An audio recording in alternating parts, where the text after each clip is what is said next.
नमस्कार सभी मीन राशि के जातकों, आपका स्वागत करता हूं हमारे आज के इस विशेष एपिसोड में। मीन राशि के स्वामी होते हैं देवगुरु बृहस्पति, और देवगुरु के जितना ज्ञानी तो इस भाचक्र के अंदर इस सौर मंडल में कोई है ही नहीं, क्योंकि ये इनका काम ही ज्ञान बांटना होता है। लोगों को अवेयर करना है, उनको सही और गलत की पहचान कराना है, उनको आगे की राह दिखाना है, उनको न्याय संगत कार्य करने के लिए आगे के लिए प्रेरित करना है। देवगुरु बृहस्पति की दो राशियां होती हैं, एक तो धनु है और दूसरी मीन है, और इन दो राशियों का प्रतिनिधित्व इनके पास है। इसीलिए जितने भी मीन राशि के जातक आज हमारे इस वीडियो को सुन रहे हैं, आपके लिए काफ़ी महत्वपूर्ण साबित हो सकती है यह वीडियो। पूरा सुने, ध्यान से सुने, अंत तक सुने, काफ़ी कुछ सीखने को और समझने को आज आपको प्राप्त होगा। मैं आज आपको ये बताऊंगा जन्म से लेकर के और मृत्यु तक का आपका का पूरा जीवन। मैं आज आपको बताऊंगा कि आखिर आपका भाग्यशाली वर्ष कौन सा रहेगा, आपका भाग्यशाली अंक कौन सा रहेगा, आपका विशेष रूप से चरित्र चित्रण कैसा रहेगा, आपको कौन से राशि वालों के साथ में मित्रता करनी चाहिए या लव अफेयर करना चाहिए, प्रेम संबंध स्थापित करने चाहिए। मैं आपको ये बताऊंगा कि आपको हेल्थ में विशेष रूप से क्या ध्यान रखने चाहिए। ये सारी चर्चाएं आज आपके साथ वीडियो में होंगी और होनी भी चाहिए, और मैं चाहूँगा आपके सुझाव भी, क्योंकि ये जो वीडियो है ये बहुत गहराई के साथ में बनाई गई है, बहुत सोच कर विचार करके बनाई गई है। खाली ऐसे ही नहीं है कि भाई कुछ भी आया और हम बोल करके यहाँ से चले गए। इसीलिए महत्वपूर्ण हो जाता है कि आप ध्यान से सुने, ध्यान से समझें, जो बातें हमारे द्वारा बताई जाती हैं उनका पालन करने का भी प्रयास करें। और मैं आपको एक कह देना चाहता हूँ कि सभी मीन राशि के दर्शकों पर अभी वर्तमान में शनि की 7.5 का जो प्रभाव है वो चालू हो चुका है। अब ये शनि की जो 7.5 है आपकी लाइफ में भी चल रही है, और शनि की 7.5 का फर्स्ट फेज 17 जनवरी 2023 से शुरू हुआ है, और अब ये आपके जीवन को प्रभावित करेगा आगे आने वाले समय में। तो दोस्तों शुरुआत करते हैं, और सबसे पहले बात करते हैं शारीरिक गठन की। अब देखो शनि की 7.5 चल रही है आप पे, तो इसलिए थोड़ा ध्यान रखना। अभी 7.5 वर्षों तक ये चलेगी, और अब आप ये समझ लीजिए कि आखिर आपका चरित्र चित्रण कैसा रहेगा वो आपको बता देता हूँ। तो शारीरिक गठन और आपका व्यवसाय, अगर देखिए जितने भी मीन राशि के जातक हैं ना, उनकी एक चीज़ बड़ी अच्छी होती है कि स्वतः उनके अंदर से एक बहुत पॉजिटिव वाइब्स निकलती है, क्योंकि मीन राशि ज्ञानी की राशि है, गुरु की राशि है। एक भरा पूरा संतुलित शरीर होता है, थोड़ा सा शरीर हैवी भी होता है, क्योंकि गुरु को मीठा पसंद है, तो ऑटोमेटिकली इस प्रकार की आकृति यहाँ पर बन जाती है। और एक मध्यम कद होता है, मतलब बहुत ज़्यादा हाइट नहीं होती, मध्यम या मध्यम से थोड़ी सी ऊपर रहेगी, पर बहुत बड़ी हाइट ऊंची नहीं होती है। इसके अलावा बड़ा चौड़ा मस्तिष्क रहता है मीन राशि वालों का, और चौड़ा गोल आकृति का गोल मटोल सा इनका चेहरा रहता है। दोस्तों अब मैं आपसे बात करना चाहता हूं आपके चरित्र की विशेषताएं। ये बड़ा महत्वपूर्ण हो जाता है। अगर आपका देव गुरु बृहस्पति शुभ है, शुभ होगा तभी तो ये नियम एप्लीकेबल होगा। मान लो अशुभ हो गया तो फिर ये नियम कैसे लगेगा, ये नियम एप्लीकेबल ही नहीं हो पाएगा। इसलिए यदि आपकी पत्रिका में देवगुरु बृहस्पति काफ़ी शुभ स्थिति में है, स्वग्रही हैं, उच्च के हैं, अपनी मित्र राशि में बैठे हैं, तो ही ऐसे जातक काफ़ी बुद्धिमान और ईमानदार होंगे। तभी मीन राशि वाले मानवीय गुणों से भरपूर रहेंगे और परिश्रमी भी हो जाएंगे। तभी मीन राशि वाले सौम्य और विनम्र भाव को ध्यान में रखते हुए कार्य करेंगे, महत्वाकांक्षी हो जाएंगे, अपनी बात को मनवाने में निपुण रहेंगे, भावुक रहेंगे, दूसरे की पीड़ा को अपनी पीड़ा समझने वाले रहेंगे, और साथ में साहित्य से संगीत से जुड़े हुए होंगे। ये मीन राशि की क्वालिटी तब होगी जब आपका गुरु बलवान होगा। अब मान लो यही गुरु खराब हुआ तो इन्हीं सारे चीज़ों में आपके दोष लग जाएगा। जैसे बुद्धि आपकी ठीक से नहीं चलेगी, डिसीजन गलत करोगे, जल्दी ले लोगे, बाद में पछताओगे, ऐसा स्वभाव हो जाता है। मीन राशि जल राशि होती है, तो ऐसी स्थिति में यहाँ पर आप में एक चीज़ बहुत अच्छी है कि आप परिस्थितियों के अनुसार अच्छा खासा डिसीजन ले पाएंगे, ऐसा आपकी कुंडली कहती है। ये भी एक बहुत पॉजिटिव साइन है। आपकी जन्म पत्रिका में यदि देवगुरु बृहस्पति, जैसा मैंने बोला कि बलवान स्थिति में है, अच्छी जगह पर बैठा हुआ है, तो आपके अंदर एक तो आध्यात्मिक रुचि बहुत बढ़ जाएगी, ये आपकी एक बहुत अच्छी विशेषता है। आप सरल सहज अपने स्वभाव से रहेंगे, ये एक पॉजिटिव साइन रहेगा। आप का स्वभाव हंसमुख हो जाएगा। आप सत्य निष्ठा का पालन करेंगे। आपको ज्योतिष में, योग में, दर्शन में, यानी कि जैसा मैंने कहा आध्यात्म में रुचि काफ़ी बढ़ जाएगी। और आपको सबसे ज़्यादा आनंद आएगा दूसरों की भलाई करने में, दूसरों के दर्द को अपना दर्द समझने में। और साथ में आपकी एक चीज़ बड़ी अच्छी है कि आपका IQ लेवल और साथ में हस्तकला, आप हस्तकला के माहिर रहेंगे। आप लिखेंगे बहुत अच्छा, आपके हाथ में जादूगरी रहेगी। और एक गुण जो आपसे सभी राशि वालों को सीखना चाहिए, जो बहुत कम लोगों में देखने को मिलता है, वो है क्षमादान, कि आपकी सोच ही रहेगी लोगों को क्षमा देने वाली। इसको बोलते हैं समाशील होना जातक का। ये आपके अंदर बहुत अच्छा है कि आप ज़्यादा किसी से लंबे समय तक दुश्मनी रखना पसंद नहीं करेंगे, आप सबको जोड़ करके रखना पसंद करेंगे, ऐसा आपका रहेगा। और जल्दी से आप अपने भेद किसी को नहीं देंगे, आप जल्दी से किसी के साथ कोई दुर्व्यवहार करना पसंद नहीं करेंगे, ऐसा भी आपकी पत्रिका कहती है। दोस्तों, अब मैं आपसे बात करना चाहूँगा शिक्षा और कैरियर, जो कि बहुत महत्वपूर्ण स्तंभ हैं हमारे जीवन के। शिक्षा नहीं है तो कुछ नहीं है, कैरियर नहीं है तो कुछ भी नहीं है। इसलिए मीन राशि के जातकों, अगर आपका गुरु और चंद्रमा का प्रभाव कुंडली में है और अच्छा प्रभाव है, तो आपकी जो शिक्षा है वो बहुत अच्छी रहेगी। आप काफ़ी अध्ययनशील रहोगे, वैसे भी आपको पढ़ने का बहुत शौक़ रहेगा, ऐसा आपकी पत्री कहती है। और आप आध्यात्म और टीचिंग की लाइन में अपने कैरियर को खोजेंगे। आपकी पत्रिका में चंद्रमा, गुरु, शुक्र, ये ग्रह यानी कि आपस में संबंध बना करके बैठे हैं, या एक दूसरे के घर में बैठे हैं, या अपने अपने घरों में उच्च राशि स्वय राशि के होकर के बैठे हैं, तो आपको उच्च प्रतिष्ठित लोग व उच्च एजुकेशन प्राप्ति का योग बनेगा, यानी कि हायर स्टडीज़, ऐसा आपकी पत्री कहती है। यानी कि आपकी जो बौद्धिक योग्यता है वो काफ़ी ज़्यादा बढ़ जाएगी, आपका प्रभाव, आपका परिश्रम बहुत ज़्यादा बढ़ जाएगा, ऐसा आपकी पत्रिका में योग बनेगा। यानी कि हायर स्टडीज़ आप ले सकते हैं अगर आपका चंद्रमा, आपका शुक्र, आपका गुरु ये मजबूत स्थिति में हैं तो।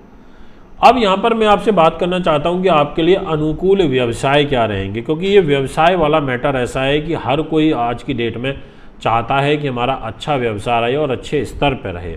तो जितने भी मीन राशि के जातक हैं, यदि कुंडली में गुरु, चंद्र, मंगल ये शुभ स्थिति में हो, यानी कि अच्छी जगह पर बैठे हों, तो ऐसे व्यक्ति को साहित्य में, अध्यापन में, कानून में, व्यवसाय में,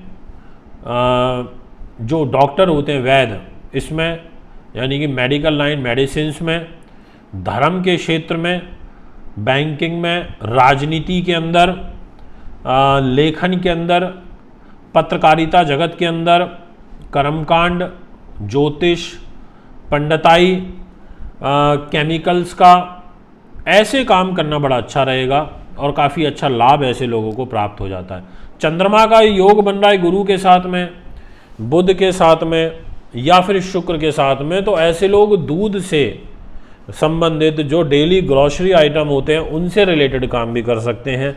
ऐसे लोग कंप्यूटर की लाइन में भी जा सकते हैं, और साथ में दूर संचार उपकरण से संबंधित काम, अकाउंट्स से संबंधित जो कार्य हैं वो भी आप कर सकते हैं, आपके लिए काफ़ी अच्छा रहेगा।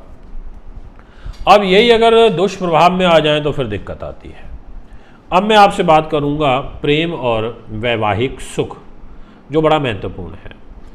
प्रेम और सौंदर्य के अगर संबंध में बात करी जाए मीन राशि वालों की, तो ये विपरीत व्यक्ति के प्रति बहुत ज़्यादा ना इनमें एक आदर, एक सत्कार और एक मैत्रीपूर्ण व्यवहार, एक बहुत मिलनसार प्रवृत्ति कोई रखते हैं, यानी कि दूसरे वाले व्यक्ति के लिए ना दिल से करते हैं, यानी कि भावनाओं से जुड़ते हैं। अपने अपोजिट से जुड़ेंगे तो बहुत भावनात्मक दृष्टिकोण से जुड़ेंगे, करुणा का भाव रखते हुए जुड़ेंगे। जिसके साथ में जुड़ेंगे उसके साथ अपना दुख दर्द, यानी कि कोई छल वाली भाव नहीं है, दिमाग से नहीं मन से जुड़ेंगे। ऐसा एक व्यवहार यहाँ पर देखने को मिलता है, और ये देखने को मिलता है सिर्फ मीन राशि के जातकों में। बहुत से लोग डिप्लोमेटिक होते हैं, गुरु भी डिप्लोमेटिक है, इनके अंदर सारी नीतियाँ हैं, पर ये अपने जब किसी के साथ दिल से जुड़ते हैं तो वहाँ डिप्लोमेटिक नहीं होते, वहाँ ये बहुत अच्छे व्यवहार के साथ में रखते हैं।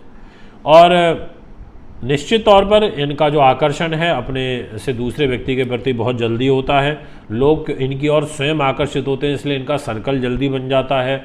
इनके सर्कल में लोग नए नए बहुत जल्दी जुड़ जाते हैं, और प्रेम संबंध इनके बहुत अच्छे रहते हैं। ईमानदारी के साथ, निष्ठा के साथ में अपने ये प्रेम संबंधों को चलाते हैं। ऐसा भी जो योग है वो यहाँ पर सभी मीन राशि के दर्शकों के लिए बनता है, ये मैं आपसे कहना चाहता हूँ। अब मैं आपसे बात करूँगा बहुत महत्वपूर्ण, इस पर आप नोट डाल लीजिए कि आपके लिए ज़्यादा अच्छा जो साथी है वो कौन रहेगा, कौन सी राशि वाला रहेगा। अब मैं आपको वो बता देना चाहता हूँ। देखिए, उससे पहले ये समझ लीजिए कि मीन राशि वालों का जो वैवाहिक जीवन होता है वो अच्छा चलता है, क्योंकि विवाह स्थान की जिम्मेदारी बुध के पास आ जाती है, और बुध और गुरु आपस में सम मित्र हैं। तो ऐसे में इनकी मैरिज लाइफ तो ठीक चलती है, सही चलती है, ऐसा बुरा प्रभाव मैरिज लाइफ में नहीं देखने को मिलता। अब मैं आपसे बात करना चाहता हूं कि आपको कौन सी राशि के जातकों के साथ में या व्यवसाय उनके साथ करना चाहिए नहीं। तो सबसे महत्वपूर्ण मेष राशि, आप इनके साथ मित्रता कर सकते हैं, आप इनके साथ आगे अपनी लव लाइफ को बढ़ा सकते हैं, व्यापारिक लाइफ को बढ़ा सकते हैं। कर्क राशि, आप आगे बढ़ सकते हैं, इसमें कोई डाउट नहीं है, आप बिल्कुल आगे बढ़िए, अच्छा रहेगा, ये मैं आपको कह देना चाहता हूँ। आप व्यवसाय भी कर सकते हैं। कन्या राशि, आप बिल्कुल व्यवसाय कर सकते हैं, आप प्रेम संबंधों को आगे बढ़ा सकते हैं। कन्या राशि वालों के साथ भी आपकी अच्छी खासी जम जाएगी, ऐसा आपकी पत्री कहती है। वृश्चिक राशि चौथे नंबर पर, वृश्चिक राशि वालों का भी आपको अच्छा खासा जो सपोर्ट है वो प्राप्त होता है, क्योंकि मंगल की राशि, और मंगल और गुरु तो आपस में ही बड़े अच्छे मित्र हैं। धनु राशि, ये तो खुद ही गुरु की अपनी राशि है, इसलिए धनु राशि वालों के साथ में भी आप अपना मित्रता वाला व्यवहार रख सकते हैं, इनके साथ जुड़ के आप रह सकते हैं। मकर राशि वालों के साथ में भी आप आगे अपनी लाइफ को बढ़ा सकते हैं, डिसीजन ले सकते हैं। पर जहाँ मैरिज लाइफ की बात आती है तो कुंडलियों का मिलान करना भी बड़ा ज़रूरी हो जाता है, ये मैं आपसे कहना चाहूँगा। तो जो ये राशियां मैंने आपको बताई, इनके साथ आपके संबंध मधुर रहेंगे, इनके साथ आपके व्यापारिक संबंध भी अच्छे चलेंगे। यदि हम स्वास्थ्य के दृष्टिकोण से अगर हम बात करें तो मीन राशि वालों को लिवर का, किडनी का, पेट का, आंतों का, इनका विशेष रूप से पीलिया का विशेष रूप से ध्यान रखना होता है, और शुगर का तो सबसे ज़्यादा। ये बीमारियां आपको परेशान करती हैं, इन बीमारियों का खतरा आपके जीवन में प्रबल रूप में बनता है, ये मैं आपसे कहना चाहता हूँ। इसलिए दोस्तों, आप स्वास्थ्य में विशेष ध्यान रखें। अगर आपका गुरु छठे भाव में चला गया, अष्टम भाव में चला गया, राहु से अधिष्ठित है या राहु की युति में है, तो ये आपके लिए अच्छा नहीं रहेगा, ये आपके स्वास्थ्य के लिए पीड़ादायक हो जाएगा। और यही गुरु अगर आपका अच्छा है तो आपका स्वास्थ्य बहुत अच्छा रहेगा। इसमें गुरु का पीड़ित होना या पीड़ित ना होना ये बहुत ज़्यादा मैटर करता है, मैं आपसे कहना चाहता हूँ। अब मैं आपसे बात करना चाहता हूँ कि आपके लिए विशेष रूप से भाग्यशाली वर्ष कौन सा रहेगा, ये जानना ज़रूरी हो जाता है। और ये जानने की जो उत्सुकता है वो आपके अंदर बहुत ज़्यादा हो भी रही होगी। तो ध्यान से सुन लीजिए, अगर आप अपने जीवन के 28वें वर्ष में हैं, आपका भाग्यशाली वर्ष रहेगा। अगर आप अपने जीवन के 33 वर्ष की आयु में हैं, आपको निश्चित तौर पर अवसर मिलेंगे भाग्य के रूप में। अगर आप अपने जीवन के 37वें वर्ष में हैं, आपके लिए ये भाग्यशाली उन्नति कारक वर्ष कहा जाएगा, यानी कि इस साल भी आपको अवसर मिलेगा, या आप मान लो बिल्कुल एंटर करने वाले हैं इस आयु में, तो आपको अच्छा खासा लाभ प्राप्त होगा। अगर आप अपने जीवन की 39 वर्ष की आयु में हैं, यानी कि 39 वर्ष में, तो भी आपको बहुत अच्छा खासा लाभ प्राप्त होगा। अगर आप अपने जीवन के 42वें वर्ष में हैं तो भी आपको बहुत अच्छा खासा लाभ प्राप्त होगा। अगर आप अपने जीवन के 45वें वर्ष की आयु में हैं तो भी आपको बहुत अच्छा खासा लाभ प्राप्त होगा। अगर आप अपने जीवन के 48 या 54 या फिर 58 वर्ष की आयु में हैं तो भी आपके लिए बहुत ही ये भाग्यशाली वर्ष रहेगा। यानी कि आपको लगभग 60 ईयर्स की एज तक बीच बीच में हर 2 साल में 3 साल में अवसर मिल रहे हैं आगे बढ़ने के लिए भाग्यशाली वर्ष के रूप में। तो अब आप देख लीजिए आप अपनी आयु के किस वर्ष में हैं, तो आपको निकटतम जो भी वर्ष आने वाला है उसकी आप प्लानिंग करके चल सकते हैं। अब मैं आपसे बात करना चाहता हूँ विशेष सलाह, बहुत ज़्यादा उदार मत बनिए। बहुत ज़्यादा आप अपने गुणों का कई बार अति व्यय कर लेते हैं, समझ रहे हैं ना अति व्यय का, यानी कि आप खुद ही भूल जाते हैं कि आप क्या हैं। इसलिए आपको अपने आप को समझते हुए दूसरे वाले व्यक्ति के लिए सोचना है। आपको मीठे पे कंट्रोल बहुत करना है। आपकी जो ये मीठी वाली खाने की जो प्रवृत्ति है ये आपको नुकसान की तरफ ले जाएगी, ये मैं आपसे कहना चाहता हूँ। इस बात का भी विशेष रूप से ध्यान रखना है। साथ में मोटापे का ध्यान रखें। आपको अपना बॉडी वेट ज़्यादा बढ़ने नहीं देना है। जहाँ आपका बॉडी वेट बढ़ा आपको दिक्कत आ जाएगी। आप रिलेशनशिप को संतुलित निभाइए, सही तरीके से निभाइए, ये मैं कहना चाहता हूँ। अपने गुणों का अति व्यय मत करिए। ये है दोस्तों आपका फल। मैं उम्मीद करता हूँ कि आपको वीडियो अच्छी लगी होगी, बहुत कुछ सीखने को समझने को हमारे इस वीडियो से आपको मिला होगा। आप अपने सुझाव हमें दे सकते हैं और ज़्यादा से ज़्यादा लोगों तक को हमारी इस वीडियो से जोड़ने के लिए आप प्रेरित करिए। एक बार फिर से आपके बीच में आगामी प्रोग्राम में उपस्थित हूँगा। नमस्कार, धन्यवाद।